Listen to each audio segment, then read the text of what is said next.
Chaque jeudi soir, La Suite, une célèbre boîte parisienne, invite des people pour devenir le temps d'un soir physio. Ce soir, t'es physio pendant quelques minutes. Qui tu rêverais de voir rentrer ici? Quel serait ton rêve absolu?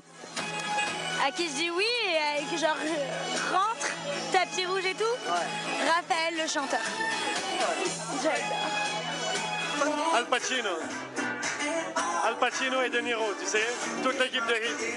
J'aimerais faire rentrer des pauvres mecs, des pauvres meufs qui n'ont jamais l'habitude de rentrer en boîte, qui se protègent tout le temps, qui sont obligés d'aller dans les boîtes au fin fond du cul à banlieue, alors qu'il y a des gens qui aimeraient bien aller dans les boîtes ici, sur les Champs-Élysées, faire rentrer tous les gens en chien. Voilà. Quelle serait la personne que je ferais pas rentrer? Laurie. Non, j'ai rien contre elle, elle est gentille. Je sais pas, qu'est-ce que je ferais pas rentrer, putain? Moi, je suis pas contre de faire rentrer les gens. Je pense que c'est trop élitiste, c'est trop... Je pense que tout le monde peut rentrer à partir du moment où ils se comportent bien et aimer l'ambiance, quoi. Oui, ça fait possible. Les meufs, enfin les filles qui me détestent et qui essayent de chiner mon mec ou enfin tu vois toutes ces filles là que j'aime pas trop. Comme j'ai pas de mec en fait il y en a pas, mais en soi si j'avais un mec, toutes ces filles là je les ferais pas rentrer. Plein de bourgeois, bien habillés, bien blancs, bien blonds. Je vais rentrer plein de gens marrons, chocolatés avec les cheveux frisés. Pour tous mes supporters à la vie, à la mort, ministère Abdoulaye, pour la vie frérot. Ciao, waouh.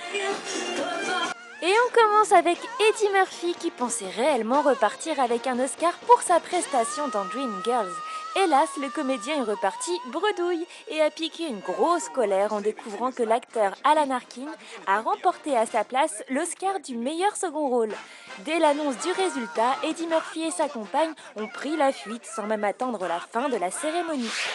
On pensait que la dernière cure de désintoxication de Lindsay Lohan à Los Angeles allait lui donner une seconde chance dans sa vie. Eh bien non. Malgré son traitement, l'actrice a passé toute une nuit à boire à une cadence infernale à l'hôtel Mondrian à Los Angeles. La jeune femme n'a cessé de commander des bouteilles d'alcool jusqu'à l'aube.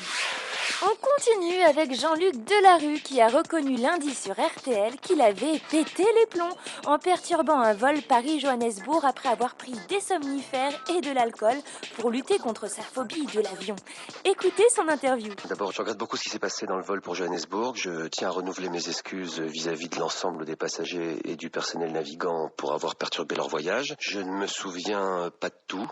Mais suffisamment pour savoir que mon comportement n'était pas normal, loin de là, et pas acceptable. J'ai vraiment pété les plombs. Je dois avouer que j'ai une phobie de l'avion, et donc j'ai pris ce soir-là des somnifères, plus quelques verres de vin, un mélange malheureux qui a eu d'autant plus d'effet sur moi que j'étais particulièrement tendu, d'une part en raison du rythme des tournages des derniers jours avant les vacances. Le jour de mon départ, je venais juste d'arrêter de fumer. Je vivais très mal la pression des paparazzi qui est sans précédent et incessante depuis que j'ai eu un bébé.